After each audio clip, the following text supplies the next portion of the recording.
Let's go. All right. Let's go. Woo! Let's go. This is Frame Rate, the podcast where we rate frames. I'm one of your hosts, Michael the Swamester. I'm the other guy, Abe Epperson. We have a very special guest. Someone from The Bean is coming from inside the bean. Oh, no. We're here with, of course, one of the biggest beans around, host of multiple shows on this very network. Hi, Bridgett. Hey, it's me, the biggest bean around. Yeah. That's true. Say something embarrassing about yourself. No, she's on work. She's not working right now. What more do you people want from me? Must I bleed for you? Yes. No, you're just here to rate some frames. This is the low-key, casual Small Beans show, yeah. Yeah. No, I love it.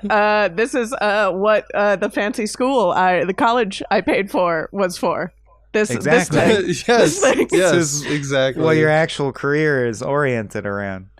Yeah, exactly. And I mean, specifically this movie. No, that would be weird. Yes, that would be very weird. Yeah. I have a degree in this movie. Mm-hmm. As we do every September 11th, we're talking about Mean Girls. That's true. That is true. We always do that. It Both shockingly things are comes true. up.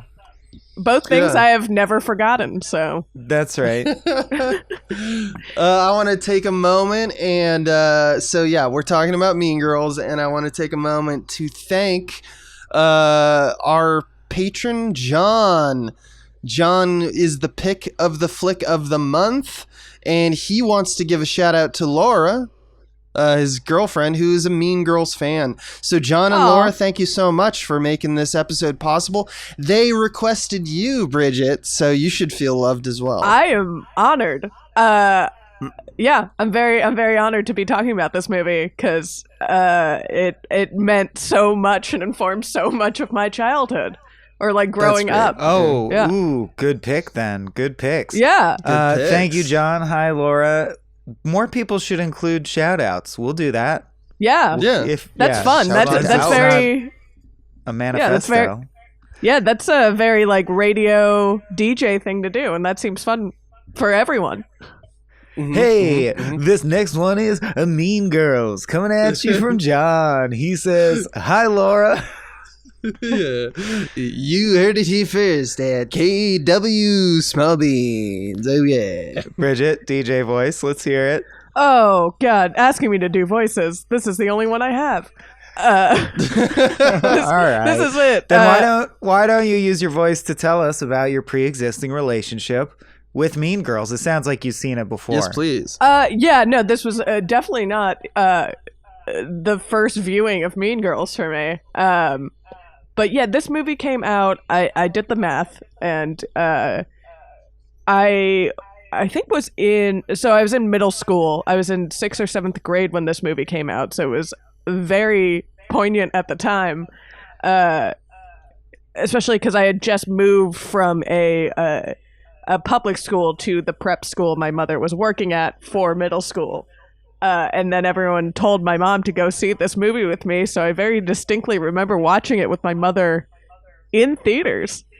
And then, coming back to school, and this was just like the biggest touchstone for every like preteen, teenage girl at the time, because I don't know, I think at that point it was rare to see a movie depict and center on high school girls like this so well. Like you had teen movies before, but they were there's even ones that broke to the genre like Clueless. Right, those are few. But this was an update. This is an update, and like those Clueless is few and far between. We rarely get those gems. Right.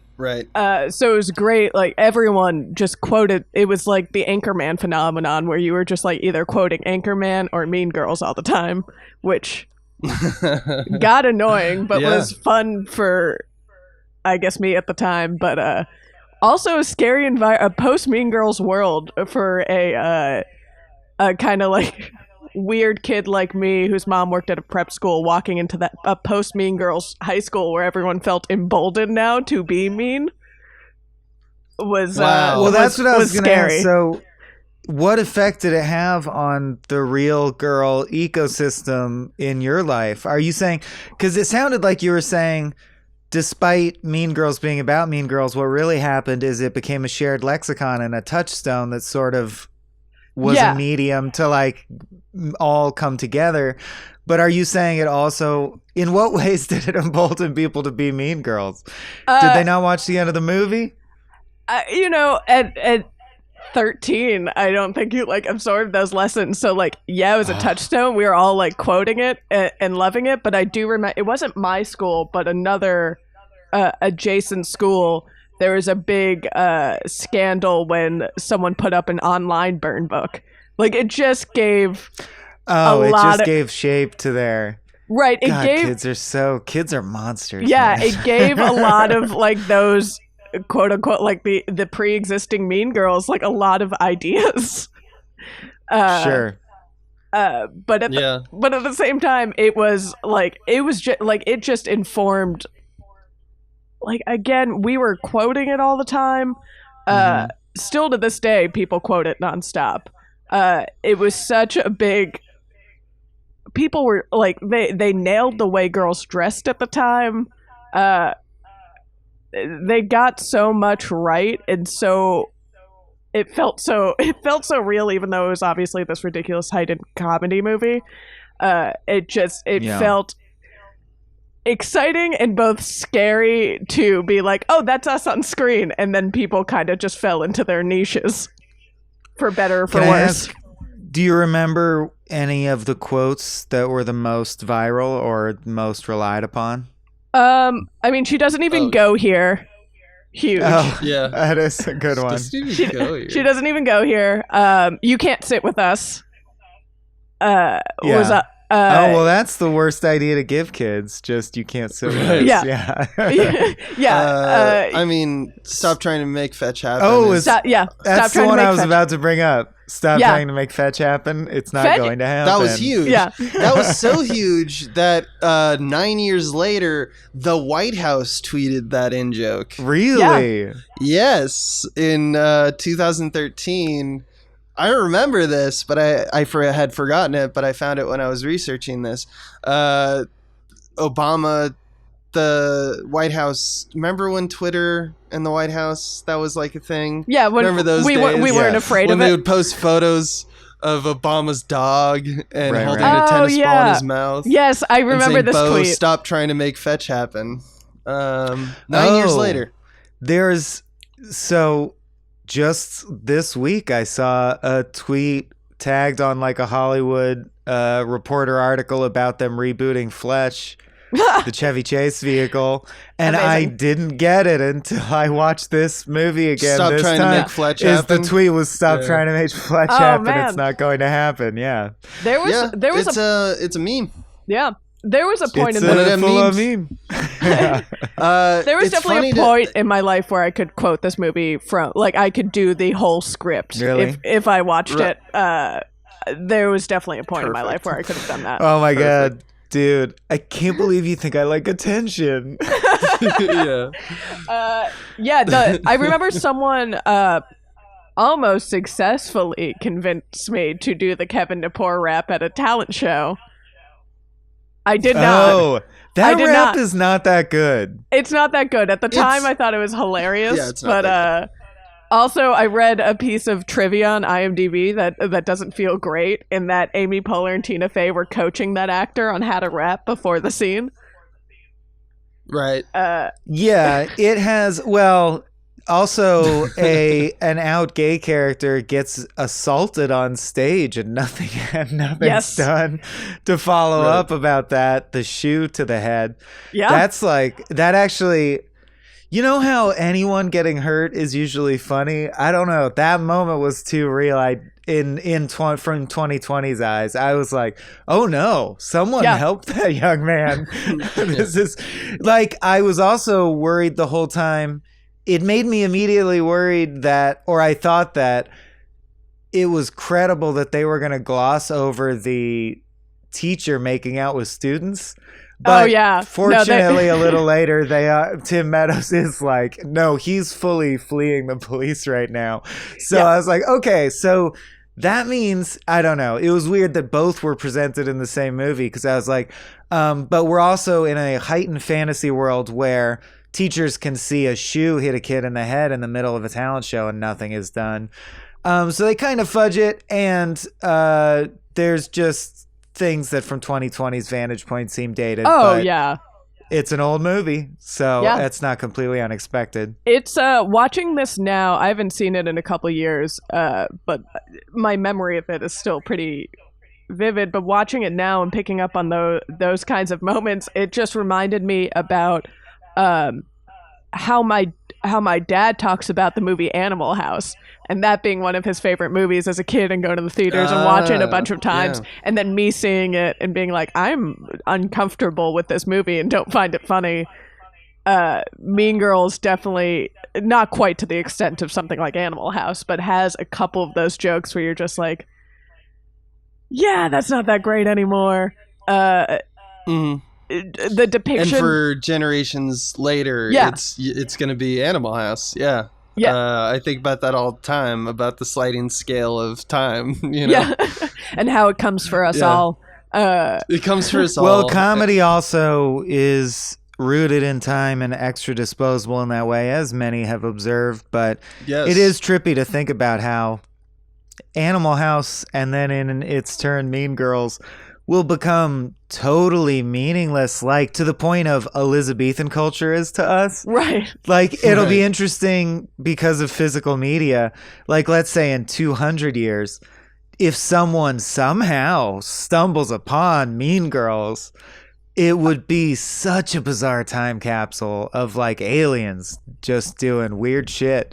Yeah. Even inside our own culture. Yeah. Well, and it speaks to how insular and ephemeral fashion and culture is. But like when you condense that into high school, which is only going to last 4, I guess, to 6 years if you have a rough road, it's, you know what I mean? Like there's just it's like a tiny petri dish condensed into. There was phasal mimetic shit that would sweep through my high school and be gone in a matter of months. Oh yeah. So it's rare for a film to be able to capture the zeitgeist of youth. Yeah, it actually is a tricky thing. And I think this movie does that so well. One, I just like always to this day think about that Pass That Dutch montage, which is a great use of that song where they're like walking down the hallway and they're in these what look now to be ridiculous miniskirts to be wearing to high school. But I mean, we had uniforms, but that's what all the cool girls I knew, that's exactly what they look like at parties. Like the plastics? Yeah, it was such a touchstone to look and be like them, to the point where I'm like, oh, you didn't watch the movie and get that they're ridiculous. And that, like, maybe Janice Ian is the hero of this movie. No. Well,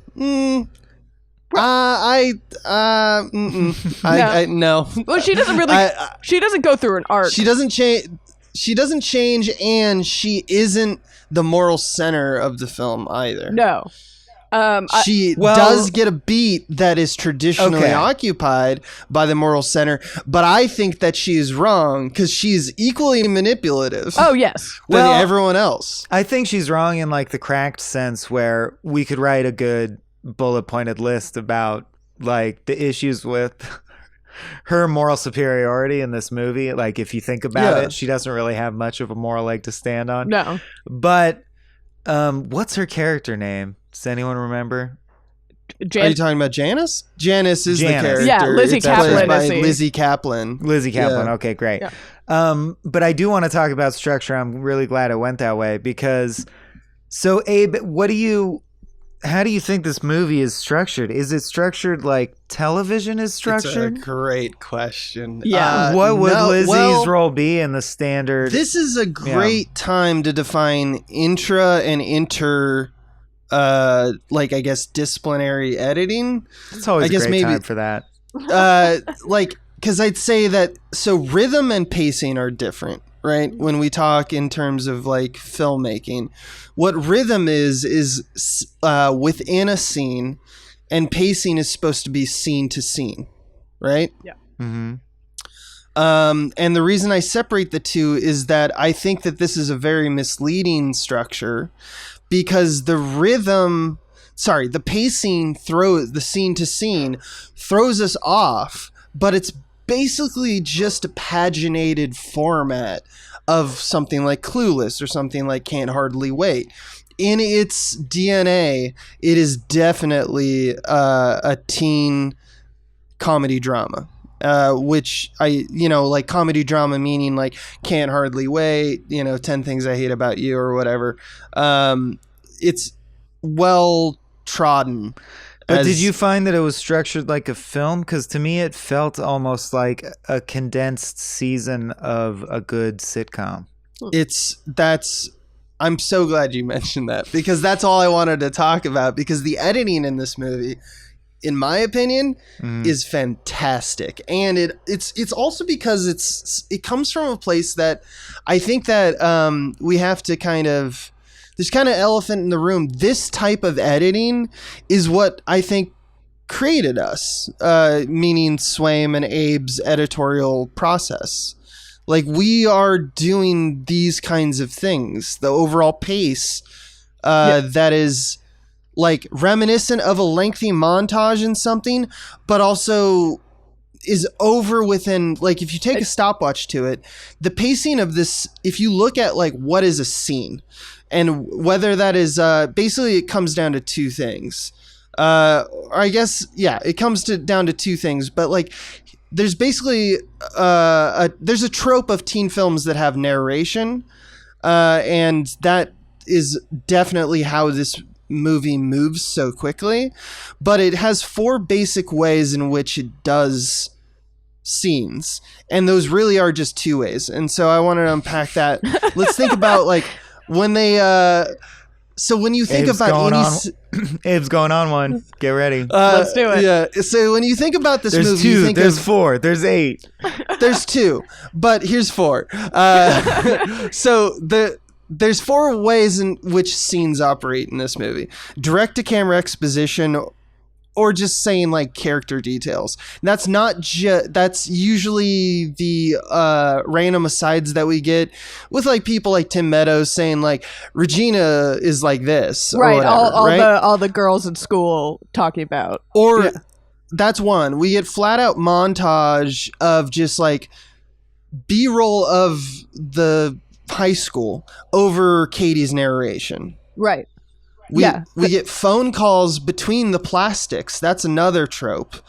And sometimes we get flashbacks to Katie's past or flashbacks to remind us of Plant and Payoff. Yeah. These play much like the dream sequences, like the famous watering hole scene where they all turn into animals and stuff. That's kind of, I'm putting that in the same category as flashback only because it's like this dream space that usually happens within Katie's narration. Now, the reason I say it's two is because it's almost like there's two things. All the four things that I just told you combine into one, which is this the in-between scene kind of stuff that happens. Like there's scenes like basic sequence where it's like I am a character and you're a character and we're now talking about our problems or whatever, or making jokes.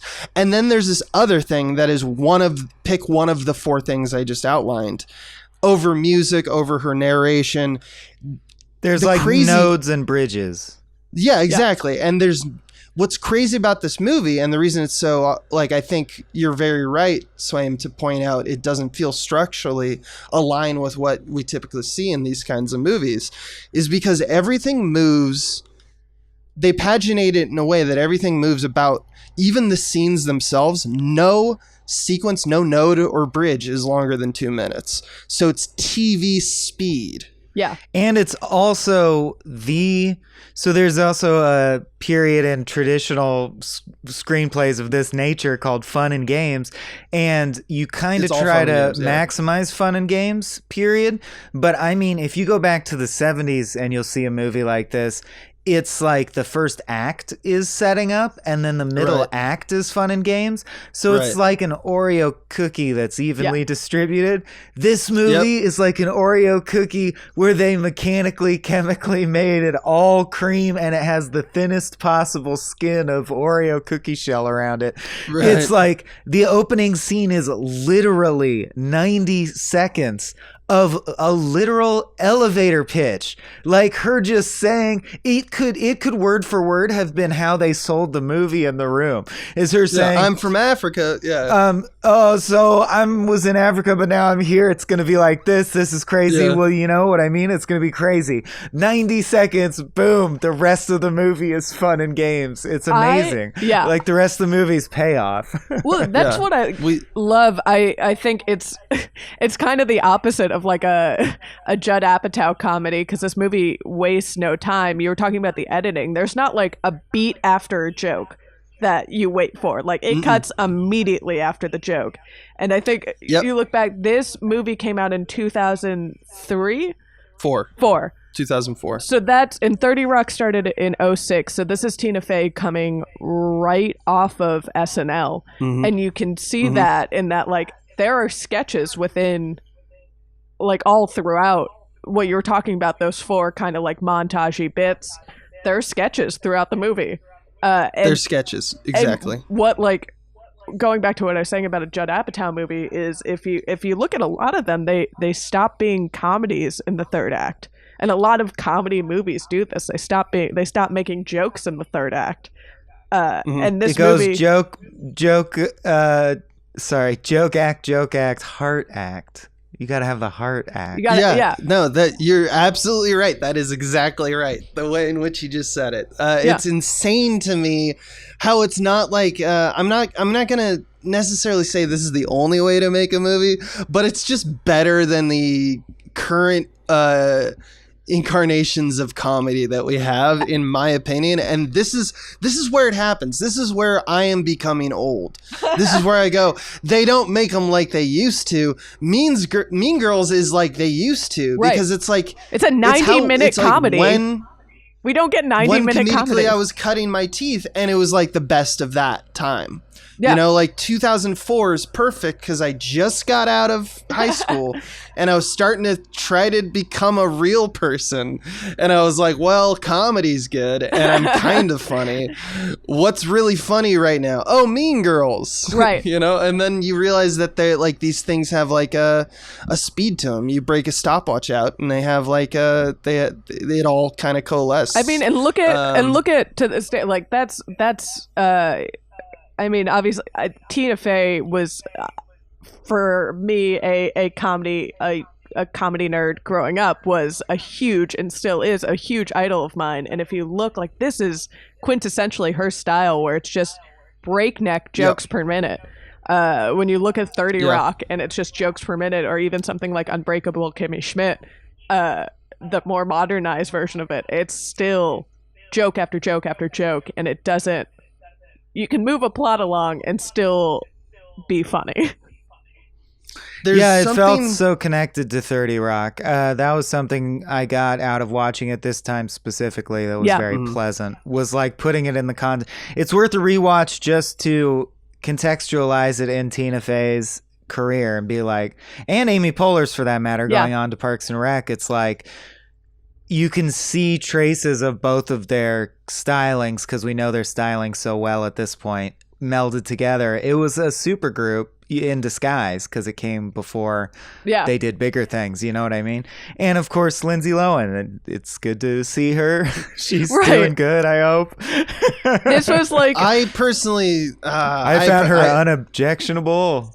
Yeah, it was fine. but Rachel McAdams steals this film. Rachel McAdams is perfect in this role. Apparently, she was supposed to be the Lindsay Lohan role, and they moved her. They were smart to make the better actor yes. And I villain. think the quote about her playing that role was like, "It takes a nice girl to play a mean girl," and she. That's great. Absolutely kills it in this movie. All of the plastics do. Like, this is the first time we saw Amanda. It was the first time we saw Amanda Seyfried, and her. I mean, that's right. She's her first film role, right? Yeah, and she's a cartoon in this movie.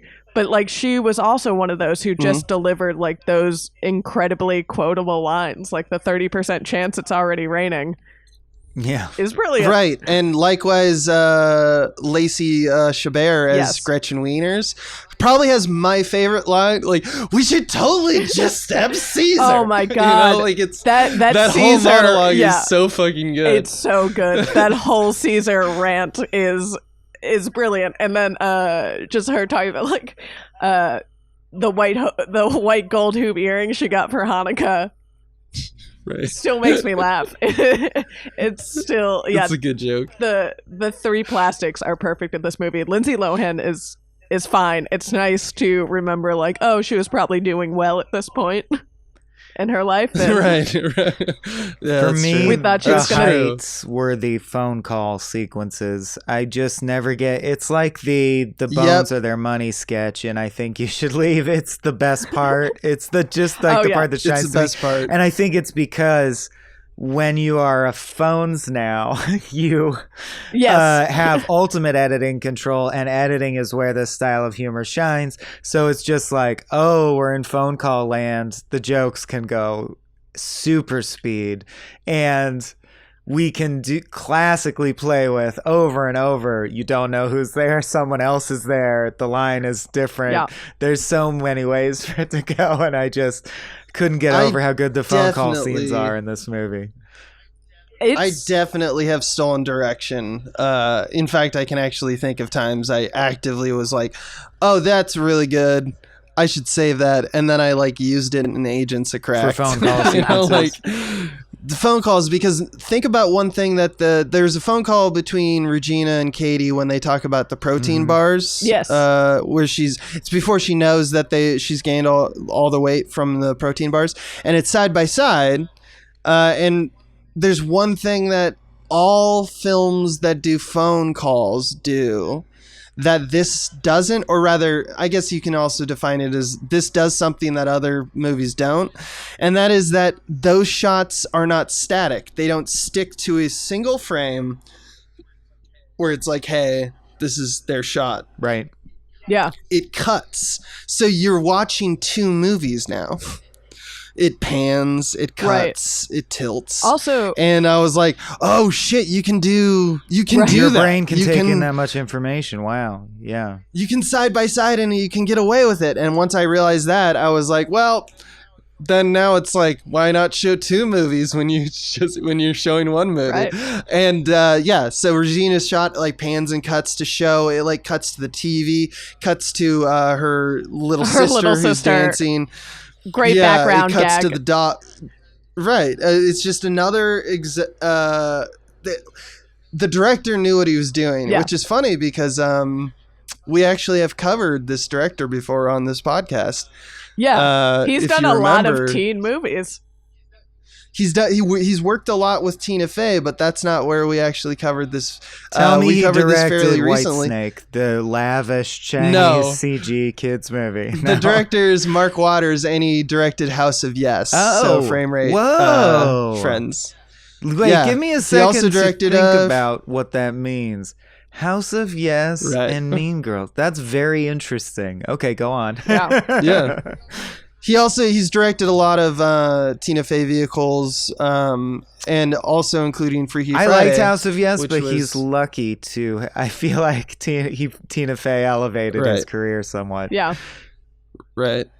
I mean, It was also when you began talking about the editing, I was interested to hear what you said, because I feel like this is such a good example of writing and editing leaning on each other, because I think. If the script wasn't so tight and the jokes weren't so good and came so quickly, the editing in this movie, it wouldn't have worked the same way. It would be incredibly awkward, because that first phone call scene seems to come out of nowhere. It is kind of jarring at points. It works for the script, but it is like an interesting kind of case study on how those two things go hand in hand so well. And I'll be honest, that is my favorite relationship between any two modes, like production, editing, craft services acting. You know what I mean? The relationship between craft services and acting is acting. delicious. It's important. Yeah, it's key. But the relationship between writing and editing, I think, is the most crucial to comedy, and it's my favorite. Like, it cracked when the few times I had the privilege of like mentoring or bringing up to speed a new writer or editor, I would always teach the editors to edit like a writer, by which I mean actually craft meaning and craft sentences, so to speak, and story beats, including adding interpolative jokes and new material through your edit, like edit creatively, like you're writing a new story with the pieces that were given to you. Whereas I would teach writers to write like an editor, meaning do not write your random introspections as much as you imagine what the editor is going to be looking at and cutting, and you use the sentences to guide when they should cut, because you want them to cut when you want them to cut. If you don't understand when it's going to cut, you don't know what's funny about your joke. You have to know what the speed of the joke should be. Absolutely. Yeah. Absolutely. And I would say that to like any screenwriter listening to this podcast is in my experience, anytime I've got into set with a script that I wrote or didn't write, and in the script you can't, either while you were writing or while you were reading it, couldn't visualize how the scene takes place, that scene will 100% of the time, once you get into either production or the editing room, screw everything up.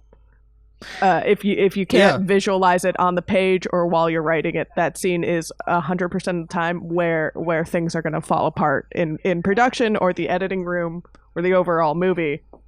And this, I have to, like, if you looked at the script, it's so clear what's going on at every single moment. It's such a tight script. It's one vision, one speed. And of course there are exceptions like masterpiece screenplays that are written impressionistically or whatever because it was some weird auteur. But it's a good general rule thinking. Yeah.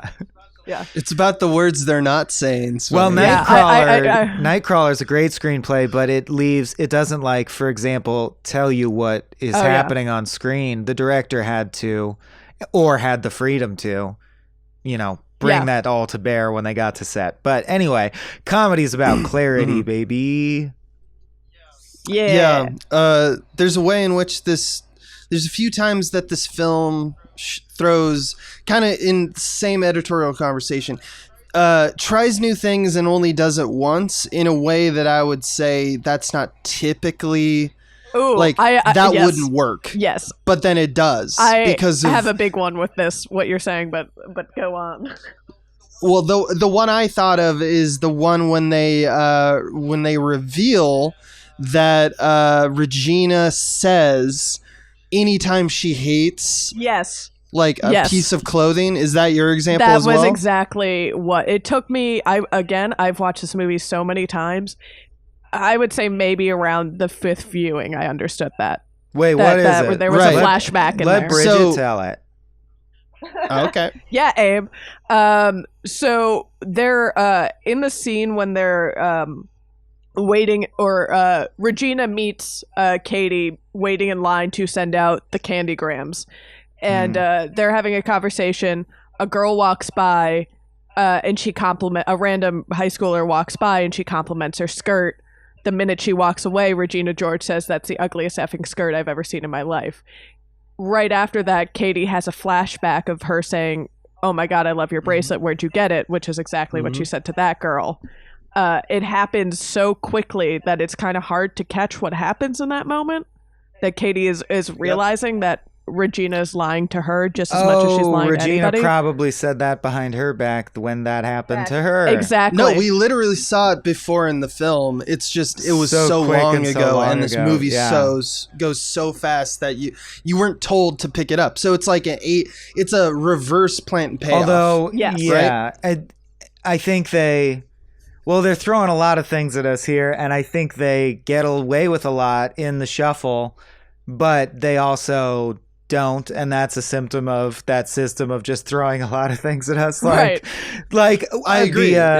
This is probably the weakest point of the movie for me, was how telegraphed the planned payoff of she finally breaks down and writes a burn in the burn book, and you're like, Yes. well, where is this going? That's not going to end well. That wasn't It was an earned unearned. It was yeah. too telegraphed of a punch for me. It was like, Right. now It's let like, us. well, Katie's now not like acting Now like let Katie. us set up the Yeah. ending. The ending has been set up, and you're like, oh man, you Right. were weaving and weaving and weaving, and then you were like, now let me leave this loaded gun here on the kitchen table, and you're like, all right, I see where this is going. I just thought it was a little heavy-handed. That was I think the it's- only thing for me. I think that's teen conflict needs to be in blaring letters for all the school to see. So I don't think just it's think they should've- justified in the way that you're Yeah. saying.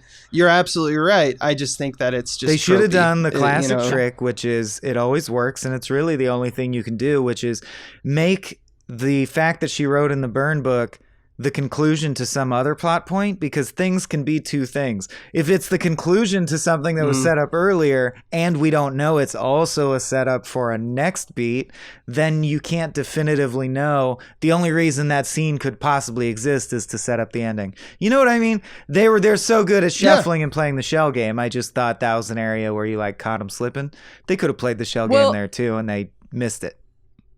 I think at the time, and maybe it's because of, I guess at the time who the audience was for this movie, which was 13-year-old girls, which I was, and was an idiot, didn't see it coming that the twist for me was that she didn't write that about Katie, she wrote that about herself to make that plan. Right.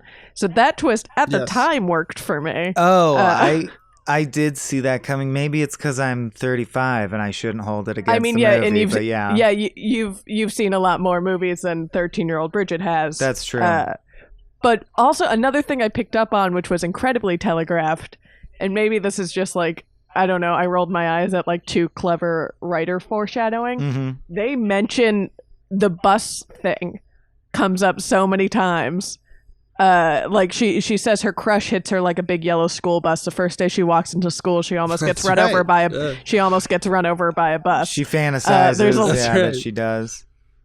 Yeah, it hit me like a big yellow school bus when she's talking about Aaron Samuels. And then like the first day when she walks into school, the first thing that almost happens is she gets run over by a bus. Like she almost gets hit by a bus. Yeah. Also, dude, how could Aaron believe Regina at this point? He's known her a bit now. Like, they're exes. Yeah. It's crazy to me in real life terms that Regina came up and went like, oh, that girl, she's hateful and disgusting, and she said that you're a prick. And he's like, I guess she did. Wow, that girl hates me, huh? It's like, you don't suspect of Regina of being manipulative and spreading rumors. You broke up with her. Yeah. It was probably about something like that. Man. Yeah, hormones make you crazy, man. This everyone justifies everything because they're hot. Yeah, this movie has for better or worse has like high school goggles of like real life, not rose-colored glasses. Aaron Samuels is a dumb jock just as much as Shane Oman is. He's following Regina around like a puppy, and just like everybody else is. Through real life glasses, the thing that kept pounding in my brain is poor Regina George. I think she has borderline personality disorder because she moves with such speed that it's intentionally. It's like a caricature of someone being like, I build you up, I take it away and destroy you. I build you up, right, I'm a sadist. She's an evil genius. And it's like, she manipulates just for the sake of manipulating people. These are like compulsions. She's living in her own personal hell. She needs like therapy. They make her a cartoon character too. They're aware of this. For example, when she does realize that the Swedish bars are fucking with her weight, she has that realization at the car and she starts screaming. Yeah. And then it cuts to her at her door. And she's still screaming, right? Opening and closing doors, still screaming. She goes over to a collage wall of her in the plastics, which I don't know. I never had a collage wall. That is but a it's thing just that girls photos have. of them grabbing a photo, opening a desk, grabbing scissors, cutting, or no, she throws the book on the ground as it pans down. It's like 6 continuous cuts of her screaming for but it seems long when I describe it. Oh, it happens in... It is all over in maybe 6 10 seconds. Yeah. But it feels long enough that you're like, that's funny that she screamed over the whole montage. And, good for Rachel McAdams' lungs for screaming exactly. entire time. And it was planned. It had to be planned. Yeah. Everything was planned. Oh yeah, the speed at which Regina George's brain has to work is terrifying for like all these plans to happen so quickly and right. be truly so terrible. Like at least Janice's plan was like, yeah, just take her down. She had 3 bullet points. They weren't that complicated. That's a normal spiteful teenager. Mm-hmm. Right. I do want to go back a little bit to your to the example that we both had of her commenting on the skirt and then Katie realizing now you attested that like it took you a few watchings because when you're young you didn't like think to look. Yeah. I think, and this is, I'm now looking at it as a perspective of like, here I'm 35 and I've like worked in this industry for a while and I've seen and dissected enough that I feel like they did their good work. Because I do think they set it up. Now that will never excuse anyone just saying I didn't get it, because that's on the creator of the film, the creators of the film to, well, you missed one, but I do think that the flashback does work, and the reason it's a reverse payoff in that it pays off and then it tells you to remember something that it didn't like pronounce earlier in the film. Right. It pronounces it later, so it's just the order of you weren't told to pay operation attention there. till after the fact.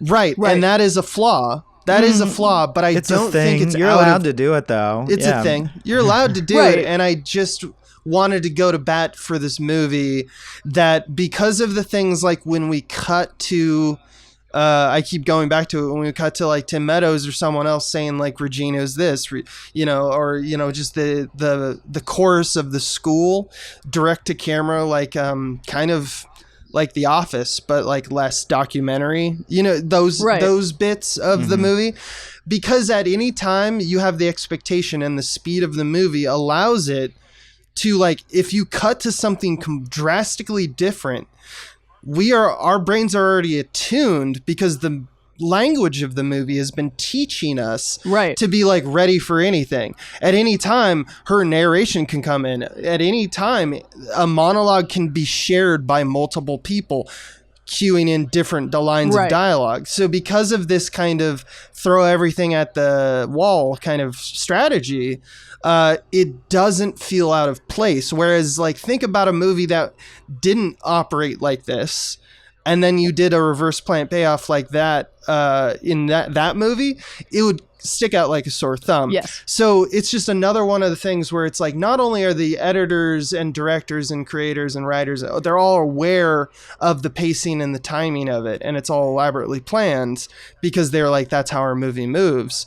But they're also like, the fact that it moves that way, that has its own significance, that has its own kind of expectation from the audience that we can then also play with. So it's this like meta knowledge of it, and that is really smart. I think that is effective. I never want I definitely agree with you on that. I would never want to blame a movie for assuming that I'm smart. I don't want the movie to handhold me. When I eventually figured it out, I was like, oh, I should have been paying closer attention to this movie. So it ultimately, like, it's a movie that does the right thing, and because of how fast it moves, rewards you for paying attention to every little detail. It might be a little clunky, but I think ultimately it still works, and it's still a good joke and kind of a good moment for Katie. Yep. Always good to see Tim Meadows. Yes. He's a little underused for how funny I know he can be, although Yes. he had some moments. Really funny. I will keep you here all night. We can only keep him till 4. I will keep you here till 4. Okay, yeah. Another cultural touchstone that exact line created was growing up in Miami, we had a lot of really bad thunder and lightning storms around the time that school would get out, and sometimes they couldn't release us or let us out of the classroom at the end of the day because lightning was too close. So they couldn't let us out of the classrooms, and everyone's like, well, how long could they reasonably keep us here? And a rumor had spread that they can't keep us there past 4 after that movie. I think it was solely based on that movie. That must be based on some law or something. I bet that's true. It got like incepted into our brains of like, as we're waiting, like the teacher stopped teaching. We're just sitting in the classroom waiting for the lightning to move. Yeah. We're just like, they can't keep us here past 4. Oh, we had the rule that in high school we were like, there would always be a kid who's like, oh, the teacher's more than 5 minutes past the bell. We all get to go. Oh, it's like that's a big law. one. Yes. Yeah. It's a law. Yeah. They're like, no, why did you think that? Yeah. No, you have to stay here. Yeah, it's like We can't just have kids I had running car around trouble. because I they have a was 12 stopwatch. minutes late. You don't get to out of class. But I was just going to say, I do think it's actually important to the movie and the goals of the movie overall that the dudes kind of get sidelined, and Aaron Samuels is also kind of sidelined, and that's cool. It's important to have some it's not their like movie. that. Yeah. But it's not his movie. I did wonder if there was some super hidden Easter egg in. Well, no, because the Joker wasn't out yet. Okay, I guess it's nothing. But I just noted that Regina sort of wants to see the school burn, and she stands on the steps of the school, which is Joker-esque, and it pans past her, and then Tim Meadows picks up a bat. So it's like you need a Batman to fight a Joker. His hell no, I did not leave the South Side for this. I did not leave the South Side of Chicago for this, yeah. It is perfect. Oh, hell no. I love... and I want some film school student to write an essay about Regina George as a Joker type character. Mm-hmm. I would love that. Yeah. I don't.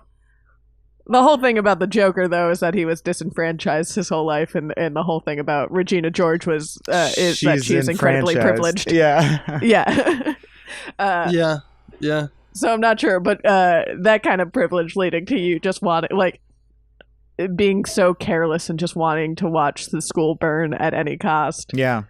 It's also interesting how, and it's got to, I think it's definitely probably Tina Fey that added the bit, but like Tina Fey seems to love and just fucking fall over at the end. Let's add another joke. Yeah. Fucking fall over, dude. Just the bit where she just falls into a trash can for no reason. You're like, oh my God. And at the end of the shot, she wants to be hurt fun. yourself, you know? It's funny. It's funny to get hurt. Yeah, that stunt. I would love to know. One, I really wonder if Lindsay Lohan did that. It couldn't have been, because that's kind of a hard thing to do. It seems like a stunt person stunt. Yeah. It has to be. What a great moment. I remember that moment from the trailer and being like, I'm going to see this movie. Because that's what I'm like. I was like, pratfall? Got it. You got me. She boom fall down. Yeah. Me like. And then, yeah.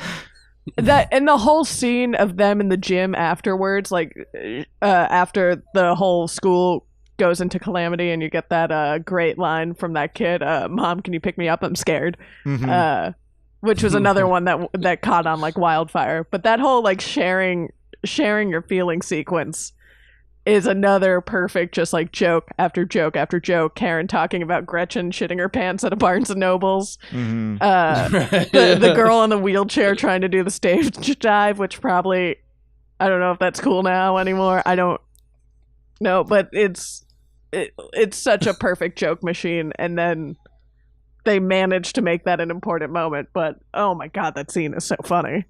That scene would love to hear from any differently abled people in the audience. In my mind, it is not ableist to observe that if someone in a wheelchair tried to crowd surf, it would be humorous.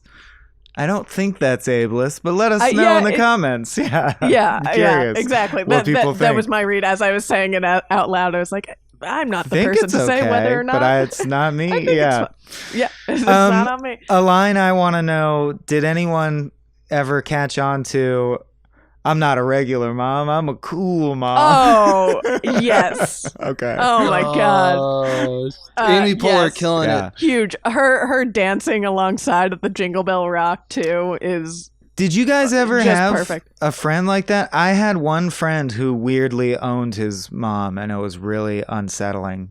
Like, ordered her around and yelled at her and stuff. I knew a couple kids, again, going to the prep school I went to. They were he was very wealthy, yeah. Yeah, exactly. It's definitely like a rich kid thing to do. And I saw a lot of it, and there was definitely a kid in my high school, and I remember between homecoming and then there was like an after party. We went to back to his house to like change and stuff before going to the party, and his mom came in, said that line, and gave us a bottle of Malibu rum. Wow. She literally quoted the movie. She literally said, I'm not like a regular mom, I'm a cool mom, and then gave us a bottle of the sweetest rum. Man, even adults are sheep. She's just like, I'm like from the movie. Let's do the movie. Yes. Yeah. This is what I slot into this role in the movie. Yeah. And Amy Poehler just, is there alcohol in this? No, what kind of mom do you think I am? But if you want any, I'd rather you drink in the house. Right.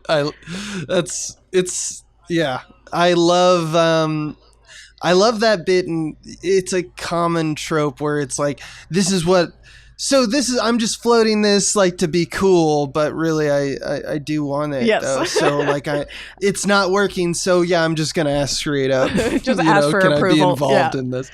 Yeah, exactly. Because it's not about them. It's about her. Also that does remind me, and like, I can't blame any movie from this, but there's some really bad ADR in this movie if you've watched it, dude, enough and paid. Yeah. So some of the funniest looped dialogue in the background of a wide crowd shot I've ever heard is when they are in the cafeteria right after she gets hit by a bus. The dialogue you hear in the background to establish what's going on in one of these transition scenes we've been talking about is, and I quote word for word, "She pushed her in front of a bus. Did she do it? Did you see it? Yes." It's so weird. It's so bizarre. Weird. I caught that one too. I was like, okay. Right. What a weird conversation. There's a couple just really just weird making it clear. ADR lines in this movie that, like, I'm not sure need to happen. The one that sticks out to me is when they're going to meet Regina's mom.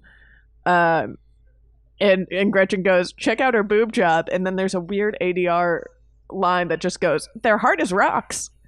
And it's very weird. And like, I was like, they didn't even get that actor to do that line. But they're just trying to cram those jokes in.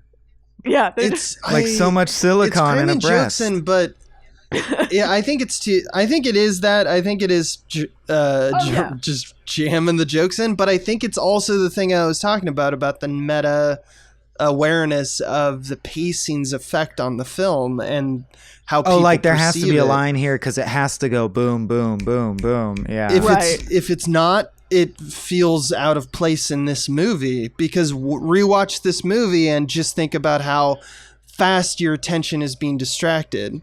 Yeah, it's constant. This movie, it's not like is normal the adult movies. Sophisticated equivalent of shaking a keychain in a baby's face. It can't stop for even a second, or it would become uninteresting. I mean, that's a lot of film. That's music videos. Yeah, that's like, and that's commercials. Yeah, I feel like they kind of like gave themselves a rule in this movie that every cut needs to land on a joke. Mm-hmm. So you get a lot of those strange lines, like a joke or something poignant to the plot, because every cut happens immediately after that. So I feel like that might be where a lot of those ADR lines come in, is just their commitment. to them. Right, but it is true that no matter how good of a comedian you are, you can't like get You're not going to win them all. joke blood out of a joke stone. Sure. You know, Joke. But I mean, it works. Yeah. This movie. See, case in point. you can try. This movie's huge. There was, I mean, the musical won a ton of Tonys. The legacy lives That's on. right. Yeah, its legacy lives on. Have you guys seen I really Saved? I feel like that's another movie that accomplishes what this and Saved Clueless is great. accomplish. Yeah. Yeah. When And was I Saved? believe that Let me Ferris look that Bueller up. does, even though it's before my time. Like, I can't naturally connect to. That's right. I'm like, Ferris Bueller feels like the love that people of a certain age have for it was probably accurate, or probably they recognized that's exactly what the shit we would wear. I feel like they feel that way about that movie, the way I feel about Mean Girls. Yeah. Saved, by the way, came out the same year as I was That just makes gonna a lot say of that. sense. That's really interesting. Yeah. Yeah. That does make a lot of sense. But even going back and looking at the pictures of like what people wore to the red carpet and stuff, the whole thing of the premiere is very funny because it is a time capsule of a movie, but I mean that the musical that came out was pretty recent and was a huge hit. So Right. like there clearly is something very universal about this movie, and I mean it's based off a teenage help me book, like how to deal with your shitty teenage daughter book, like an advice book, and I think that's why it feels so true, because teenage girls, as I've discussed on another podcast on this network, can be the worst people in the world, and there's so much there that's not talked about, and like how truly cruel we can be, because we don't in society don't have like I mean, they talk about at the end of the movie that Regina channeled all her aggression into sports. Like generally teenage girls don't have that kind of outlet for aggression, and it comes out in these weird ways against each other, and there aren't, Saved is certainly that movie, but there aren't a lot of movies that go into that in as much detail as this movie does. And I think that's why it, despite the fact that it seems very dated in 2004, is still Was super refreshing. I think it's such a hit. Yeah, It's because it operates in the language of let's deconstruct the codes and conventions of the stereotypes and social groups of, so it will, like many teen films, it is there is a problem with inclusion. We talked about this with Clueless, like it takes there's a few R words in this movie. We talked about the ableism. It's going to do that because it's a teen film. I'm sure that there's a teen film that will be made that is going to be super inclusive, and it's going to work and still be Eighth Grade comes to mind. Culturally relevant. The recent Bo Burnham movie. Yeah, Eighth exactly. Grade. That's a great example. Yeah. But like this one just like the things that it comes out of, whether it's like the 50s and 60s, like beach party films, all the way back then, but then more contemporarily, like stuff like Breakfast Club, and then you get even more contemporary and you get things like Clueless. Right. You're still doing things like there's a rebel, there's a misfit, Right. like there's always a montage where it's like, all The right, and this cafeteria one does it montage. just as like, let's look at a piece of paper. Oh, but This is where the stoners are. This is that where the queen bee transition is so cool. It's Still, very Yeah, Goodfellas. Goodfellas Yeah, does the same it's- shit. I want a teen. A teen. Well, it's Now I'm even thinking of it's Bugsy even a Malone. I was monologue. gonna She say, this is says, Bugsy Malone. being with the Plastics was like being famous. And you could just add the Goodfellas. For us, there was no other way to live. You know what I mean? Right. Yeah. Right. The For us, Copacabana there was, is the cafeteria. No other way to live. Yeah. Yeah, you just make Robert De Niro as a teen, as your you use the star Irishman teen girl. technology to make Robert De Niro just force him. I don't care how hard it is. You make him look Yeah. 16. Horrible. Yeah. Stop terrifying. trying to make Marlon Brando doing like, stop trying to make fetch happen. It's not gonna happen.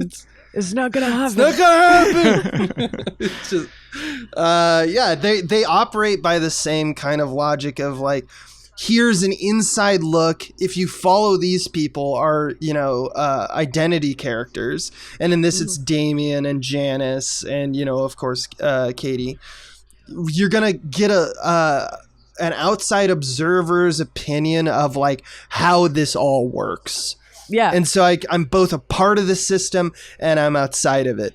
And that's the place for comedy, right? That's where rebellion happens. That's where people trying to fit in will feel alienated. It's a lot of that. Angst that comes out of being a teen. So most of teen movies have your identity character as someone who is like trying to fit in, but also sees it as like what's the point of all of this kind of stuff. Right.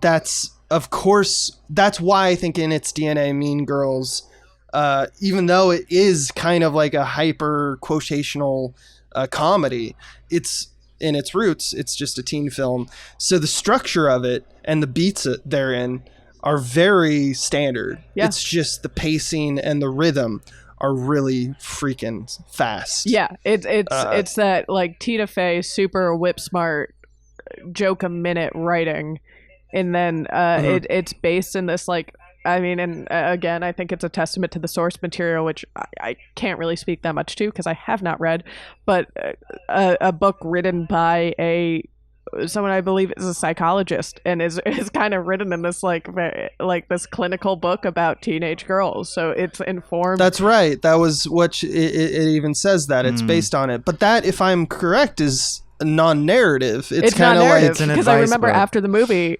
It's an advice book. She just thought it was like, look at all this wisdom. That's bizarre. Yeah. Right. It's really weird. It's kind of the same.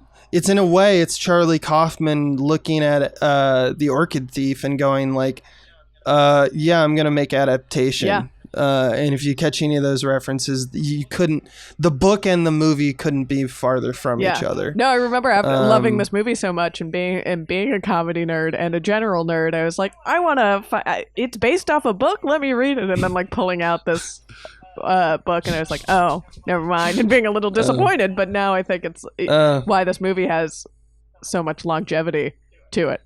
I think I say that as someone who like this movie was perfectly marketed to and for at the time, but right. I love it. Yeah, that's great. Awesome. Hey, speaking of perfect marketing opportunities, hey, Bridgett, since we got you, what's the future of your endeavors with the Beans? Like, I know there's at least one unique episode of Rough Stuff coming up. Can you tell us about it? Oh yeah, I am so excited and nervous about the upcoming Rough Stuff, where we are Sarah and I have had the opportunity to go home, and we've interviewed each other's parents, or in the process of that as of right now. Wow. So she has interviewed my parents. I am in the next couple days going to interview her parents. It is making my palms sweaty just talking about it. So that will be super fun, and I think just like insightful for Rough Stuff listeners.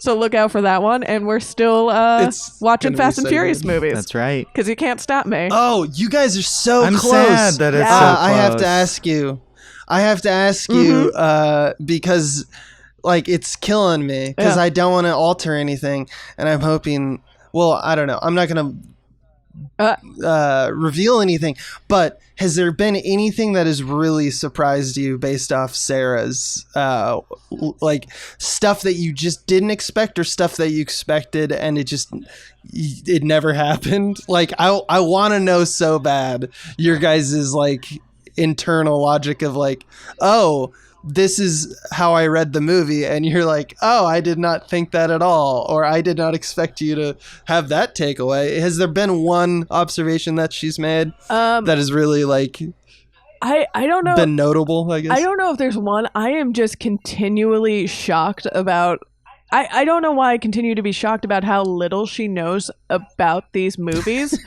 That she like the one that still shocks me is from the very first episode where she is so surprised by the reveal that Brian O'Connor is a cop. Mm-hmm. She did not see that coming and feel like I was watching. It was pre-COVID, so we were watching the movie in the same room at the time. She hit me, like fully like reached across the couch and hit me and was like, "Oh my God." And there have been, when we were watching those movies together, a couple times where I like turned to her and waited for a moment, and she's like had the appropriate reaction, but that one I did not see coming at all. That's great. I love the show so much. I'm a huge fan. It's so enjoyable to listen to both of you. It's the best theme song on our network. It is. That is what surprises me, is that she doesn't. I also want everyone to know that I edit that show, and I do very little, especially because Sarah, she just sings it every time. That is not. She doesn't have to do it. Like we recorded it and then we replay it. She is identical every time, because I have like a little bass track and I have some drums and stuff. I don't even move them. That's incredible. She's so on time and on meter. I don't know how she does it. That's incredible. I know that she doesn't have to do it every time. I'm not sure if she knows that, but I'm not going to tell her if she doesn't. No, she needs to keep doing that. I will not stop. Don't let her stop. Don't let her stop. It's my favorite thing when we go to record. I'm like, "Are you ready?" And every time she's like, "Oh shit, yeah, I got to do this." And I was like, "You don't have to, but I'm not going to tell you not to do it." She's like, "No, I gotta." It's a convention at this point. Yeah. Man. What a blast. Yeah. Both of those shows, Rough Stuff, Cast and the Curious. Yeah. So much fun to do. And you can find Bridgett at Bridgett Tweets on Twitter. Is there anywhere else that you're active? No, you can find me on Instagram at Bridgett_Greenberg. There you go. But Twitter's where, Twitter's my main as well. That's where the good stuff. Twitter is where I talk about the heat mostly, but sometimes there are jokes. Right. Jesus. And what I'm up to. On fire, guys. Well, I'm so glad we got to talk today. Yeah. To take my mind off of the fact that our state is burning. Yeah. And I once again want to give a shout out and thanks to John and Laura. Yeah. Great suggestion. John and Laura, who brought you all this episode. So thank them. Yeah. Thank you, John and Laura, for bringing me on and recommending this movie that I love. And thank you guys for having me. Absolutely. Thank you, Bridgett. Any other final words, Swim? Always. If you want to help us keep the lights on, you can do so over at patreon.com/smallbeans, where you can join at multiple tiers that will unlock various Beanus content modules, which is how I say bonus extra content. And more importantly, just keep Small Beans existing. So throw us a few bucks if you can. If you can't, we'd love it if you could head over to the iTunes store, find Small Beans, and give us a 5-star review. If you can't do any of that, that's fine. Nice to chat with you. We're appreciative of your listen. Yes. Did she get hit by a bus? Yes. Yes. Podcast over. Her head spun all the way around. Yes. This has been a Small Beans endeavor. We're a bunch of pals who make podcasts, sketches, music, web series, and movies. The Beans always have new ideas percolating, so make sure to check us out at patreon.com/smallbeans. That's patreon.com/smallbeans, where you can browse all of our current and past content, see what we've got planned in the future, and learn how your support can help the Small Beans grow into huge, giant monster beans. If you enjoyed this content module, please like, rate, subscribe, or tell a friend about us. We love you.